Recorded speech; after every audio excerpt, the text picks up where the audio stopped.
പറഞ്ഞത് മോശം പറയാൻ താല്പര്യമില്ലാത്തതുകൊണ്ട് നല്ലത് പറയാനില്ല. നാഷണൽ അവാർഡ് ഉറപ്പാണ്, സ്റ്റേറ്റ് അവാർഡും കിട്ടും. ഈ പടം ശ്രദ്ധിക്കപ്പെടും എന്നുള്ളത് ഉറപ്പ് കേസാണ്. ഞാൻ ഒരിക്കലും കാണണമെന്ന് വിചാരിച്ചല്ല, കണ്ടില്ലെങ്കിൽ ഭയങ്കര നഷ്ടമായിരുന്നു കേട്ടോ. സൂപ്പർ സിനിമയാണ്, അടിപൊളി സിനിമ, കിടിലൻ പടം, കണ്ടിരിക്കാം. നല്ല പടമാണ്, അടിപൊളി. ഈ സ്വാതന്ത്ര്യ ദിനത്തിൽ ഈ സിനിമ ഇറങ്ങിയത് അടിപൊളിയാണ്. കാരണം ഇത് എൻ്റെ തലമുറയിൽപ്പെട്ട പടമാണ് കേട്ടോ. അപ്പോൾ നിങ്ങളെല്ലാവരും പടം കണ്ട് വിജയിപ്പിക്കുക. ആത്മാർത്ഥമായിട്ട് പറയുകയാണ്, ചിയാൻ വിക്രം അല്ലാതെ വേറെ ആർക്കും ഇത്തരം സാധനങ്ങൾ എടുക്കാൻ പറ്റില്ല, ആരും എടുക്കില്ല. അത് ഞാൻ ഉറപ്പ് പറയാണ്. ഇത് വിജയിക്കുകയും ചെയ്യും, അതുപോലെ തന്നെ വിമർശിക്കുകയും ചെയ്യപ്പെടുന്ന ഒരു സിനിമയാണ്. അത്ര നല്ല സിനിമയാണ്, എല്ലാവരും ഒന്ന് കാണുക. അടിപൊളി സിനിമ ആയിരിക്കും കേട്ടോ. പിന്നെ രണ്ടാമത് വിക്രം കഴിഞ്ഞാൽ പിന്നെ എനിക്ക് മാത്രമേ ഇത് ചെയ്യാൻ പറ്റുള്ളൂ കേട്ടോ. ചേട്ടാ ഒരു കാര്യം ചേട്ടാ, പാരഞ്ജിത്തിന്റെ പടങ്ങളിൽ പഴയ രാഷ്ട്രീയം പറയുന്നുണ്ട് എല്ലാ പടത്തിലും, അതുപോലെ ഇതിൽ വന്നിട്ടുണ്ടോ? അത് പ്രത്യേകിച്ച് ഇനി പറയേണ്ട കാര്യമില്ല. പാരഞ്ജിത്തിനെ കുറിച്ച് നമ്മൾ പറയേണ്ട കാര്യമില്ല. പുള്ളിയുടെ കബാലി, കാല, ഇതെല്ലാം നമ്മൾ എടുത്ത് വെച്ച് നോക്കിക്കഴിഞ്ഞാൽ കൃത്യമായിട്ട് പുള്ളിക്ക് ഒരു കാര്യം പറയാനുണ്ട്. അത് ഇത്തരം സിനിമകളിൽ കാണിക്കുന്നുള്ളത് ഉറപ്പാണ്. അത് ഇനി ഉണ്ടാവും. പിന്നെ കുറച്ച് ആക്ടർമാരുണ്ട്, അതായത് പൗഡർ കുട്ടപ്പന്മാരായിട്ടുള്ള കുറച്ച് ആക്ടർമാരുണ്ട്. അവർ ഇത്തരം വിക്രത്തിനെ കണ്ടെന്ന് പഠിക്കുന്നത് നന്നായിരിക്കും എന്നാണ് എനിക്ക് പറയാനുള്ളത്. എൻ്റെ വ്യക്തിപരമായ അഭിപ്രായമാണ്, വാക്കുകൾ വളച്ചൊടിക്കരുത്. അപ്പോൾ എല്ലാവരും മലയാളത്തിലുള്ള എല്ലാ നമ്മുടെ സഹപ്രവർത്തകരാണ്, എല്ലാവരും നല്ല അടിപൊളിയായിട്ട് ചെയ്യുക. ഇത്തരം സിനിമകൾ ചെയ്യാൻ ശ്രമിക്കുക. പറയേണ്ട കാര്യങ്ങൾ പറയേണ്ട രീതി തന്നെ പറയുക. പാർവതി അടിപൊളിയാണ്. പാർവതിക്ക് ഞാൻ പറയുകയാണ്, പേഴ്സണലായിട്ട് പാർവതി മലയാളത്തിൻ്റെ പെർഫെക്റ്റ് ആക്ടറാണ്. അവർ പറയുന്ന പല കാര്യങ്ങളും വിമർശിക്കപ്പെട്ടിട്ടുണ്ട്, എങ്കിലും പറയുകയാണ്, ഇതിന് പാർവതിക്ക് സ്റ്റേറ്റ് അവാർഡ് കിട്ടും, പിന്നെ ഉറപ്പായിട്ട് കിട്ടിയിരിക്കും. വിക്രത്തിന് നാഷണൽ അവാർഡ് ഉറപ്പാണ്, സ്റ്റേറ്റ് അവാർഡും കിട്ടും. ഈ പടം ശ്രദ്ധിക്കപ്പെടും എന്നുള്ളത് ഉറപ്പ് കേസാണ്. നല്ലതായിരുന്നു, സൂപ്പർ. കരഞ്ഞൊന്നുമില്ല, നല്ല പടം, നല്ല പടം. ഓ സൂപ്പർ. അത് അഭിനയിക്കല്ലല്ലോ, ശരിക്കും ജീവിക്കല്ലേ.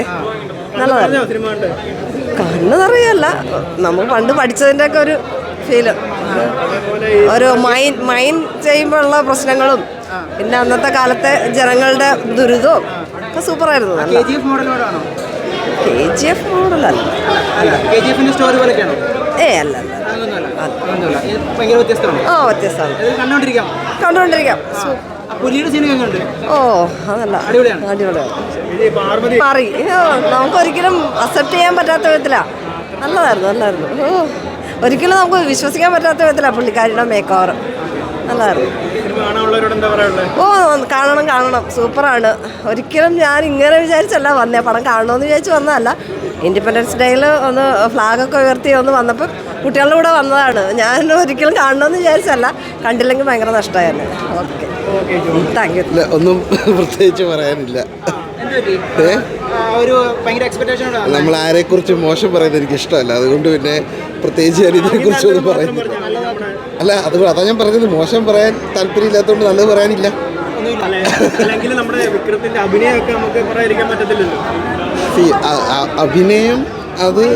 അഭിനയം ഒക്കെ നമ്മൾ വിലയിരുത്താനായിട്ട് നമ്മൾ ആരുമല്ല. പക്ഷെ നമ്മൾ കണ്ട ഒരു പ്രോഡക്റ്റ് വളരെ വിയേഡായിട്ട് എനിക്ക് തോന്നി, വളരെ വിയേഡായിട്ടുള്ള ഒരു പ്രൊഡക്റ്റാണ്. അറിയില്ല, എന്തായാലും എനിക്കൊന്നും പ്രത്യേകിച്ച്. KGF മോഡൽ ഒരു ക്ലാസ് മൂവിയാണ്. നല്ല രസമാണ്. ലാസ്റ്റ് ചെറുതായിട്ട് അതിന് റിലേറ്റഡ് ആണ്, ഒരു ഗോൾഡ് മൈനിങ്ങിൻ്റെ സംഭവമൊക്കെ തന്നെയാണ്. മേക്കിംഗ് ഒക്കെ സൂപ്പറാണ്, രക്ഷയില്ല.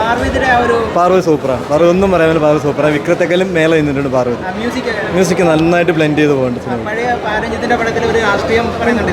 ഒരു ചെറിയ രീതിയിലൊരു രാഷ്ട്രീയം പറയുന്നുണ്ട്, നമ്മുടെ ഒരു ബ്രിട്ടീഷുകാരുടെയും ഇതിൻ്റെ ഒരു സ്ലേവറിയുടെ കാര്യമൊക്കെ പറയുന്നുണ്ട്. അപ്പം ഞാൻ പോട്ടെ, കൊള്ളാം, എല്ലാം കൊള്ളാം. സൂപ്പറാണ് പടം, ഒത്തിരി സൂപ്പറാണ്. ശരിയാണ്.